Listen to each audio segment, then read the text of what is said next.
they asked him to move to the back of the plane. He didn't argue. He didn't raise his voice.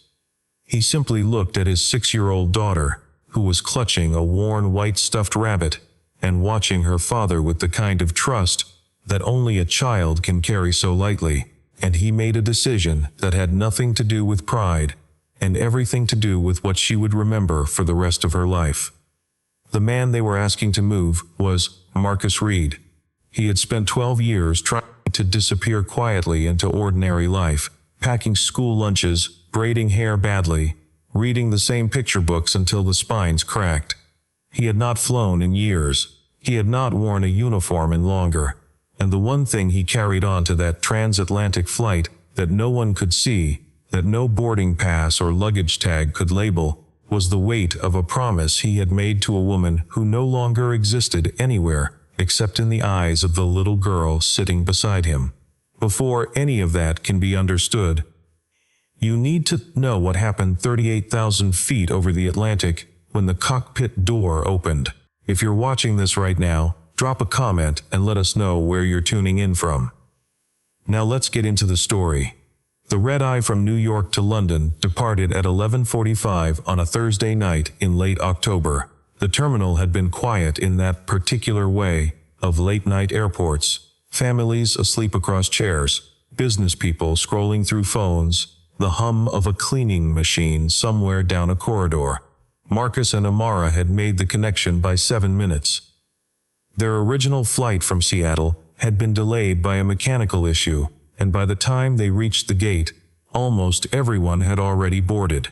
Amara ran the last stretch of terminal, with her backpack bouncing, and her rabbit tucked under one arm, her small sneakers squeaking against the polished floor. Marcus kept up without breaking a sweat, the worn leather duffel over one shoulder, his hoodie the color of old concrete.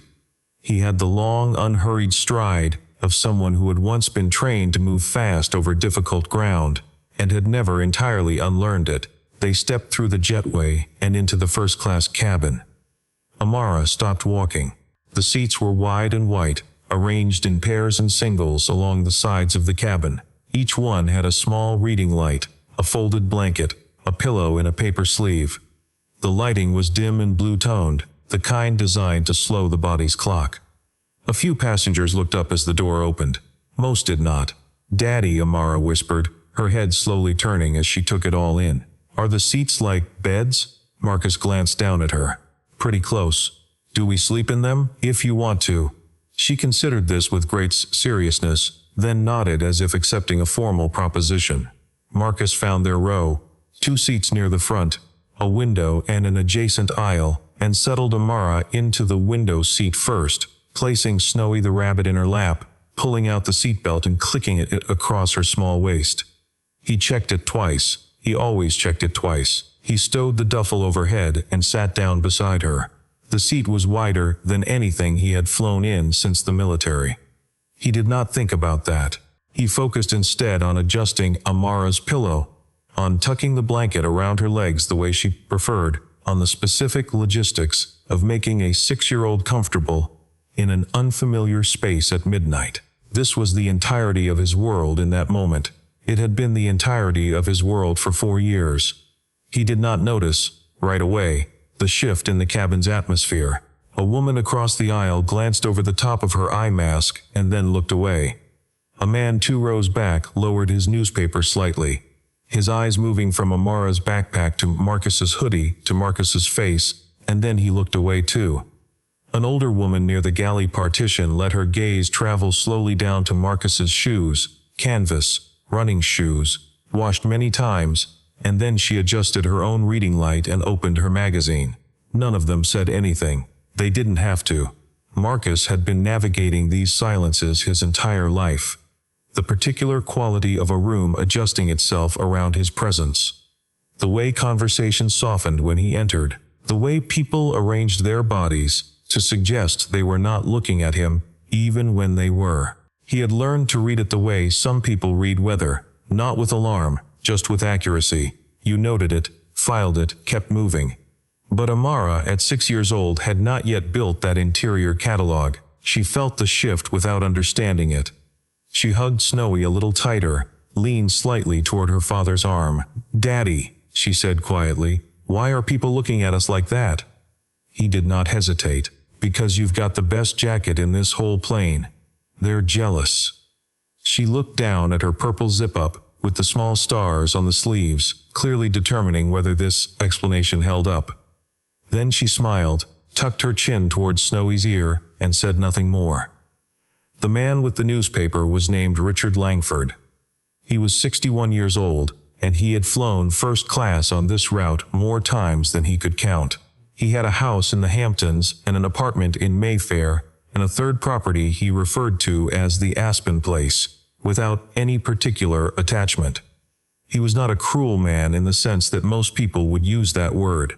He did not shout at service staff or strike children.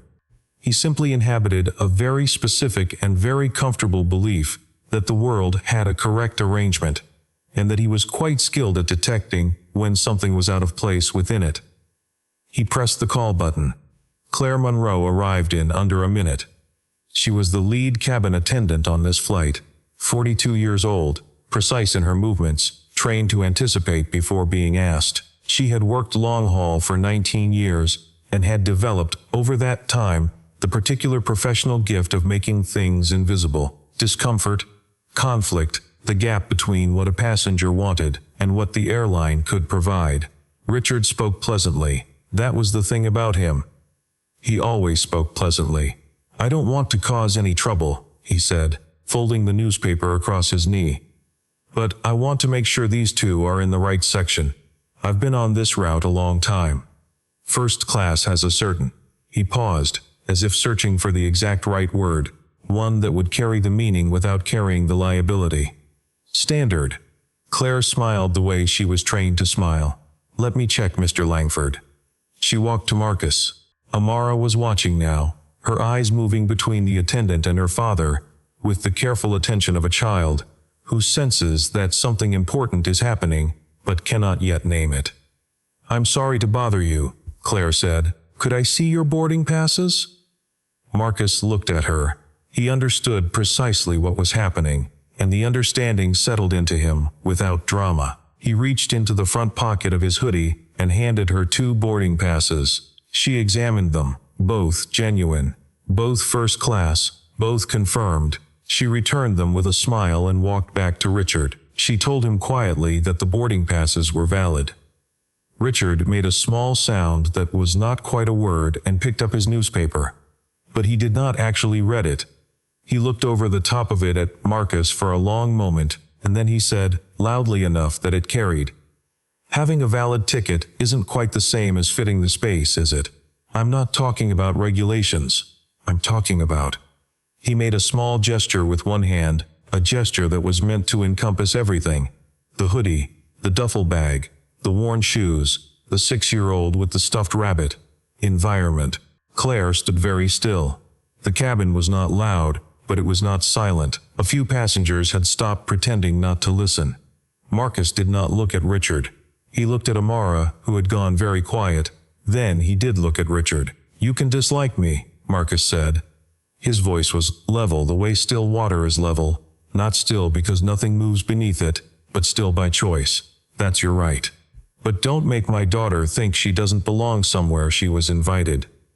Richard set down the newspaper. Children need to learn that the world has hierarchies. The silence that followed was a particular kind of silence, the kind that lands. Amara tugged at Marcus's sleeve. Her voice was barely above a whisper. "Daddy, we can go to the back, I don't mind. I don't want everybody to be upset." Marcus felt something move through him that he did not have a clean name for. It was older than anger. It was the recognition of a pattern, the long accumulated weight of a world that taught small people, small in size, small by circumstance, small by the judgment of people like Richard, to make themselves smaller still in order to make others comfortable. He had heard variations of Amara's words before. He had heard them in himself, on a base in Georgia when he was 19, eating in a corner of the mess hall, because a group of senior enlisted men had made the center of the room feel off limits without ever saying a word. In a hardware store in Seattle 2 years after he left the military, when the employee had followed him through 3 aisles before finally asking, with exaggerated politeness, whether he needed help finding anything. At the hospital the night Naomi was admitted the first time, when the intake nurse had addressed every question to the white colleague Marcus had brought along, as if Marcus himself were background. He bent down until he was at eye level with his daughter, the way he always did, the way that made Amara understand that whatever he was about to say was the thing he actually meant. "No, baby, when you haven't done anything wrong you don't disappear. You stay." She held Snowy tighter. "Okay, Daddy." He straightened. Claire was still standing in the aisle. She met his eyes and then looked away, which told him everything he needed to know about where this was going. He reached down and opened the leather duffel. He was not going to explain himself. He was not going to perform his credentials or recite his history for a man who had decided on the basis of a hoodie and a pair of shoes that Marcus did not belong in this cabin. But he had a photograph inside that bag. A photograph he carried not out of pride, but for another reason entirely, a reason that had nothing to do with Richard Langford. And he thought, with the cold precision of someone who had trained for situations far more dangerous than this, that perhaps it was time to take it out. He never got the chance. The cockpit door opened.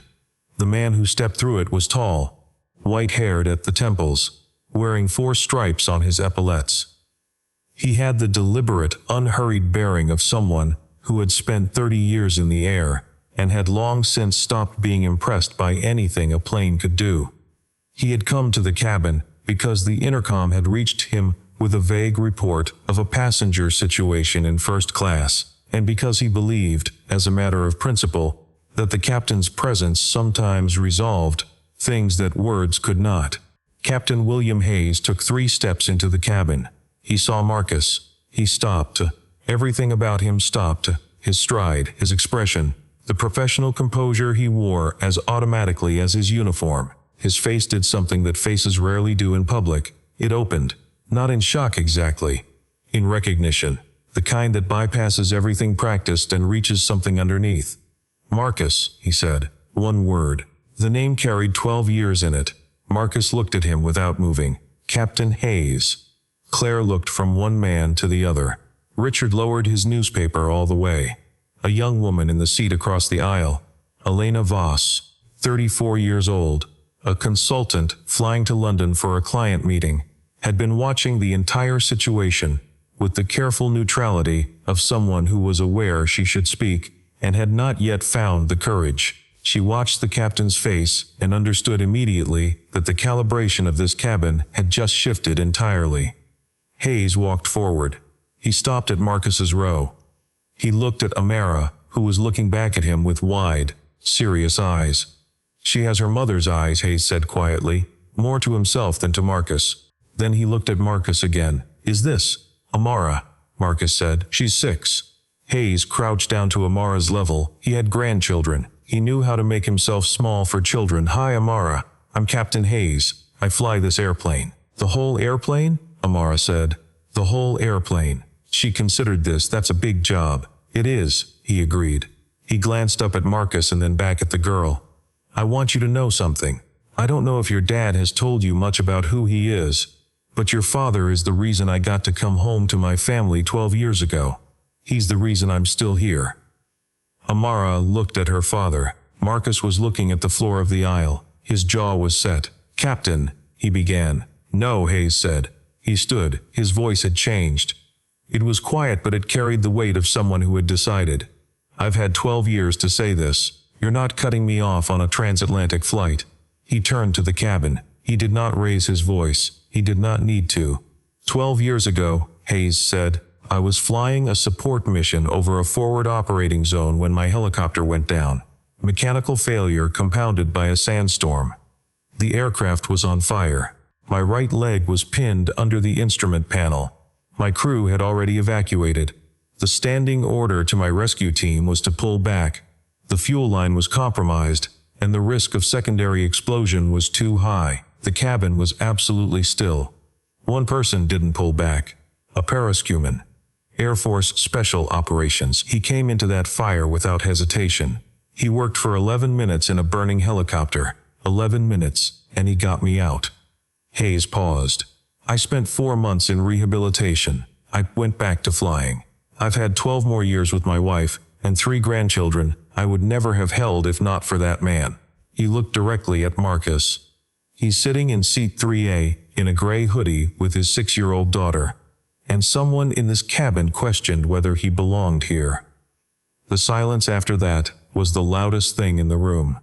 Marcus still had not looked up. He had always hated this part. The part where the story got told without his consent. The part where he became the thing people pointed to. He had refused every interview after the mission. He had declined the commendation ceremony when Naomi's illness made leaving Seattle impossible. He had filed away the medal in a box in a closet and put the box on a high shelf and gone back to making school lunches. He had kept one thing, a photograph. It had been taken by a base photographer in the aftermath of the mission. Marcus and Hayes, sitting in the shade of a transport truck, Hayes's leg in a temporary brace, both of them looking at something outside the frame. Someone had printed a copy and handed it to Marcus. Hayes had signed the back before Marcus was discharged. The inscription read, "To Marcus Reed, the man who brought me home." W.H. Marcus had not kept it because of what was written on it.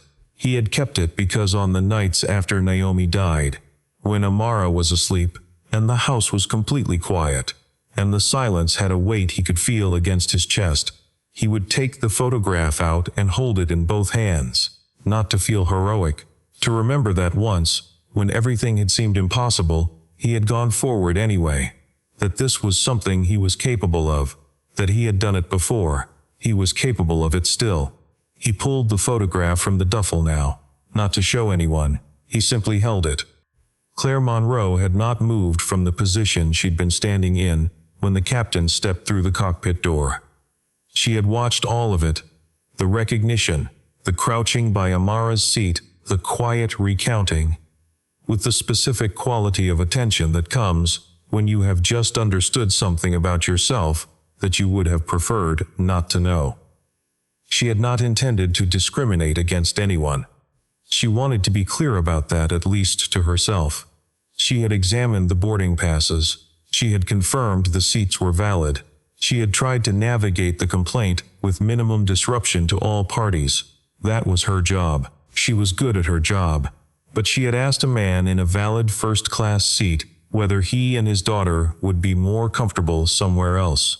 She had framed it as a kindness. She had known, at the precise moment she said it, that it was not a kindness. She had done it anyway, because Richard Langford flew this route twice a month, and she had not wanted to manage the friction of his displeasure. She walked to Marcus's row. She kept her voice even, but she did not make it gentle. Gentle would have been wrong. This required something more direct. "Mr. Reed, I owe you an apology. I should not have put you in that position. It was wrong of me." Marcus looked at her, not coldly, plainly. "I don't need you to apologize to me first," he said. He glanced at Amara. Claire understood. She turned to the girl. She crouched down. "Amara, I want you to know that you didn't do anything wrong. You have every right to sit in this seat. So does your dad, and I'm sorry you had to hear what you heard." Amara absorbed this. She looked at her father, who gave the smallest nod. "Okay," Amara said. Then, with the devastating directness of a 6-year-old, "Next time, can you check before you ask them to go to the back?" Claire felt the words hit something precise. "Yes," she said, "I will." Richard Langford had not spoken since Hayes's account of the mission. He had sat with the newspaper folded in his lap, and his hands resting on top of it, and his face arranged in an expression that was difficult to read.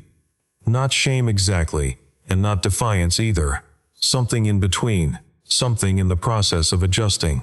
He was 61 years old. He had spent a long time having the world confirm that his instincts about it were correct. He was not the sort of man who reversed course easily. But he was also, somewhere beneath the habits of 61 years, watching a 6-year-old girl with a stuffed rabbit receive an apology she should never have needed, and he was not entirely comfortable with his role in requiring it. He said nothing for a long while. The cabin resettled itself into its late-night quiet. The lights dimmed further. Amara, with the resilience of small children in high-stakes situations they do not fully understand, curled herself sideways in the wide seat and fell asleep with Snowy tucked under her chin. Marcus covered her with the airline blanket. He sat for a while watching the dark above the Atlantic pass outside the window.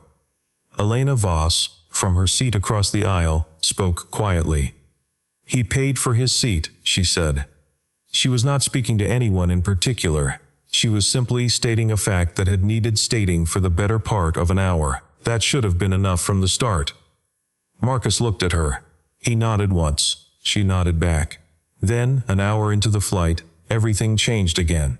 The sound came from the business cabin, just aft of first class. A thud, sharp and sudden, followed by a woman's voice rising sharply. Claire was at the galley partition when she heard it. She moved fast. Several passengers turned in their seats. In the aisle between rows, a man in his late 60s had collapsed. He had been walking toward the bathroom and gone down without warning. His face was pale and damp. His wife was kneeling beside him, one hand on his chest, saying his name over and over. A young doctor was already there. She had identified herself when she boarded, as crew always noted, but she was crouched with the medical kit open and the limited contents arrayed before her, and the expression on her face was the expression of someone whose training and the available tools were not in the same conversation. Marcus was on his feet. Before Claire reached the business cabin doorway, he moved down the aisle with the kind of economy that comes from having done this, not this, exactly, but the category of this, emergencies, the space between when something goes wrong and when it stops going wrong. He had operated in that space for years in conditions that made a pressurized aircraft cabin seem lavish. He crouched beside the man. He did not take over from the doctor. He assessed. Color of the face, quality of the breathing, position of the body in the aisle, the way the wife was positioned, how much room there was to work. He spoke to the doctor without preamble. Airways compromised by his head position. "Let me support it. You manage the kit." She looked at him for half a second, then she nodded. He moved the man's head with both hands, tilting it back to a precise angle, adjusting the neck, maintaining it there with steady pressure. He asked Claire for the oxygen kit without looking up. He told the passengers in the nearest seats to move back, which they did immediately, something in his tone making the request non-negotiable. He asked the wife, quietly and directly, whether her husband had any heart conditions, any allergies, whether he had eaten something new on the flight. She answered in a shaking voice. He listened and processed, and kept his hands where they were. "Talk to him," Marcus told the wife. "Let him hear you." She bent close to her husband and began speaking his name. The doctor administered oxygen. Within 4 minutes the man's breathing regularized. His color did not normalize entirely, but the immediate danger passed from the edge it had been standing on.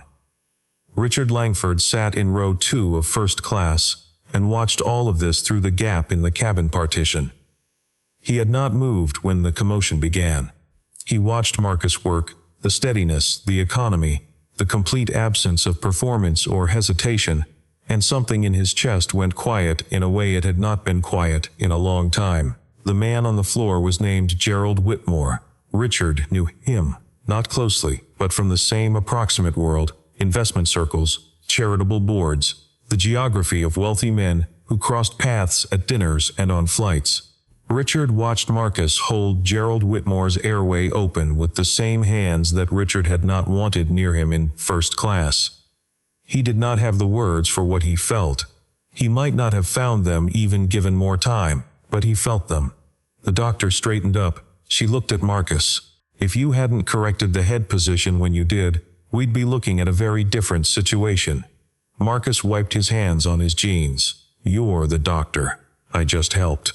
She shook her head slightly, as if this was not the moment for that kind of modesty, but she said nothing more about it. Hayes, informed by radio from the first officer, came through the cockpit door a second time. He took the situation report from Claire, assessed the man being attended to in the aisle, and said simply to the first officer by intercom, We have a parascuman on board. Everything is under control." Then he said, to no one in particular but loudly enough to carry, "Some people walk into rooms and make everyone in them safer. That's a kind of person. I've only met a few." Marcus had returned to his seat by then. Amara was still asleep, impossibly, through the entire thing, the deep, trusting sleep of a child who believes the person sitting next to her will handle whatever needs handling. He sat down. He looked at her face. He looked at the way her small fist was curled around Snowy's ear.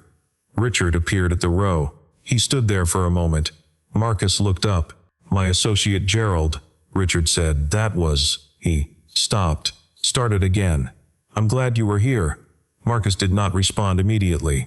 Richard pressed forward, because the alternative was walking away without finishing, and he was not quite able to do that. "I suppose I misjudged the situation," he said. "No," Marcus said. The word was quiet but unambiguous. "You didn't misjudge the situation. You judged it exactly the way you've always judged it. The situation just happened to push back tonight." Richard stood with that. "That's fair," he said. He started to turn, then stopped again. "I'm not asking for anything," Richard said. "I know I don't get to buy this back, but I run a scholarship foundation. Children of veterans. Before tonight I thought I understood what that word meant. Service." He paused. "I'm not sure I did." Marcus said nothing for a moment. "Then start by listening to people who don't look like you before you decide who belongs where," Marcus said. "That would help more than a scholarship." Richard held his gaze for 3 seconds. Then he nodded, once, and returned to his seat. He did not sleep for the rest of the flight. The sky outside the windows lightened slowly, the Atlantic dark giving way to the gray that precedes dawn, and then to the first pale color of the sun, clearing the curvature of the earth. The cabin stirred. Attendants moved with quiet efficiency. The smell of coffee reached the front of the plane. Claire brought a breakfast tray to Amara's seat before the service carts had even started their formal run. She set it down without ceremony. Amara was awake by then. Sitting up with her blanket pulled to her chin, Snowy relocated to the armrest. "Good morning, Miss Reed," Claire said. Amara looked at the tray. She looked at Claire. She processed the title with some solemnity. "Good morning. I hope you slept well." "I dreamed about the clouds," Amara said. She looked out the window, where the plane was already descending through a layer of white. "They look different up here." "They do," Claire agreed. Amara picked up the small orange juice. Then she looked up at Claire. "You were nicer in my dream," Amara said without malice. Simply as information. Claire absorbed this. "I'll do better," she said. "Okay," Amara said, "I believe you." Hayes came out of the cockpit 40 minutes before landing. The first officer had the controls. He walked to Marcus's row and stood beside it. He did not extend his hand in the standard way of social encounters. He stood straight, shoulders level. The kind of posture that in another context would have a name. Marcus recognized it. He stood. They looked at each other across the 12 years. "I never stopped thinking about what I owed you," Hayes said. "You don't owe me anything," Marcus said. "That's not how it worked. Maybe not by the rules." Hayes reached into the breast pocket of his uniform jacket. He took out a small brass coin, the size of a $50, a challenge coin, the kind military units issued to mark service and membership. It was old. The edges were worn smooth. On one face was an Air Force emblem, on the other an inscription Marcus couldn't read from the angle, but he didn't need to. Hayes did not give it to Marcus. He crouched down. He offered the coin to Amara. She took it carefully, in both hands, and turned it over. "That coin has been in my pocket for 12 years, Hayes said to her. "I kept it because I was going to give it to your father if I ever found him, but now I think it should go to you instead." He paused. "Your dad has brought a lot of people home, but the most important thing I've ever seen him do is the thing he chose to do after all of it. He's to stay. He chose you. That's not something everyone is able to do, and it takes more courage than most people will ever understand." Amara turned the coin over in her small hands again. She looked at her father. He was looking at the window. "Daddy," she said. He looked at her. "No," he said. She held the coin to her chest against Snowy. She leaned into her father's arm. The wheels touched down at Heathrow beneath a low white sky. London in October, the light thin and diffused, and carrying the particular quality of northern latitudes in the morning. The cabin came to life with the sounds of belts unbuckling and overhead bins opening, and passengers reassembling themselves for the world outside. Richard Langford paused in the aisle as he passed Marcus's row. He had his coat over one arm and a briefcase in hand. He reached into his jacket pocket and produced a business card. He held it out. Marcus looked at it. "Not an apology," Richard said. "I know the difference. Just an offer, if you decide you want to use it." Marcus took the card. He held it for a moment. He said, "If you mean what's on that card, start by asking the people your foundation helps what they actually need, instead of deciding for them." Richard absorbed this. He nodded. He moved on down the aisle without another word. Elena Voss paused at the row as well. She was pulling her carry-on, a slim laptop bag over one shoulder. "I should have said something sooner," she told Marcus. "Much sooner. I'm sorry I didn't." He looked at her steadily. "Now you know for next time," he said. "That's worth something." She nodded and continued off the plane. Claire stood at the cabin door as passengers filed past. When Marcus and Amara reached her, she smiled. Not the practiced, professional smile she had worn at the beginning of the flight, but something more careful and real. "Mr. Reed, thank you for everything you did tonight." "Thank you," Marcus said, "for saying what you said to Amara." Claire looked at the girl. Amara was looking up at her. "Next time," Amara said very seriously, "don't tell someone to go to the back if they didn't do anything wrong." Claire felt the sentence settle somewhere it would stay for a long time. "I promise," she said. Amara seemed satisfied with this. She took her father's hand, and they stepped off the plane into the jetway, Snowy under her arm, the brass coin in her jacket pocket. They took a taxi through London, in the thin October morning light. Amara pressed her face against the window, and narrated everything she saw. The red buses, the bridges, the stone buildings that looked to her like something out of the books Marcus read to her at home.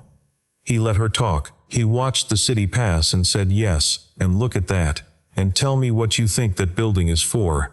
The gallery was small, and down a side street in Southwark, a former warehouse converted to exhibition space, with white walls and high ceilings, and the smell of whatever solution they used to treat the floors. The show was not large. Perhaps 30 pieces, various artists, the connecting theme being domestic memory, the way families hold objects and images against loss. Naomi's painting was on the far wall. It was not enormous. 2 feet by 3, oil on canvas, the colors muted in the way of wet northern light.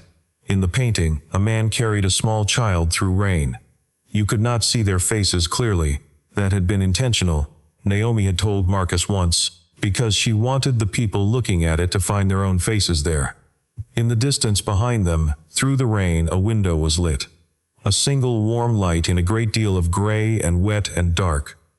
She had called it The Way Home. She had painted it 8 months before she died. Amara had been not quite 2. Naomi had been in the second stage of the illness by then, and the doctors had told them, with the particular gentleness of people delivering a sentence, that the window was closing. She had painted through the last months. She had called it staying busy, but Marcus had understood it for what it was. She was leaving things behind. Signs along a road, so that the people she loved would know, even after she was gone, which direction to walk. Amara stood in front of the painting for a very long time. She was still holding Snowy. She had hold of her father's hand with the other hand. She looked at the man in the painting carrying the child through the rain, and she looked at the small lit window in the distance, and something moved across her face that was too old for 6 and too sincere to be anything other than what it was. "Daddy," she said. "Yeah, is that us? Your mom painted it before you were old enough to remember her." Amara was quiet. "Did she know?" "She knew who you were going to be," Marcus said. "She knew I'd be there." Amara looked at the painting for another long moment, then she let go of his hand. She stepped forward very carefully, close enough to reach the frame but not touching the canvas. She lifted Snowy and held the rabbit up, so that Snowy's face was at the level of the lit window in the painting. "Mommy," she said, barely a sound. Daddy did good. Marcus looked away. He looked at the high ceiling. He breathed. It was the first time in 4 years that the weight he had been carrying made sense to him as something other than weight. It had a shape now. It had been moving toward this room, this painting, this small voice, for all the time he had been carrying it. The nights in the kitchen after Amara went to bed. The mornings when she asked questions about her mother that he did not know how to answer without breaking something in her. The flights he had declined. The ceremonies he had skipped. The version of himself he had set down, so that he could be fully present for the version of himself she needed. He had never thought of it as sacrifice. He had not done it for credit. He had done it because there was no other thing he wanted to do. Amara came back to him. She took his hand again. "The man in the painting," she said. "He's carrying her even when it's raining." "Yeah, that's what you do," she said. He looked down at her. "I just do what needs doing," he said. She thought about this. Her eyes were very serious. "That's what heroes say, Daddy." He did not argue with her. He held her hand, and they stood together in front of the painting, for a while longer, the two of them and the rabbit, and the coin in her pocket, and the 12 years of choices that had led them here, to this wall, to this light, to this version of the story that Naomi had left for them, without knowing exactly what the story would be. There are people who move through the world carrying everything they are in complete silence. You see them in airports, in grocery stores, in the back of taxis, and on early morning buses. They look tired because they are tired. They look ordinary because they have chosen to be ordinary in the ways that don't matter, and extraordinary only in the ways that do. They are not performing anything.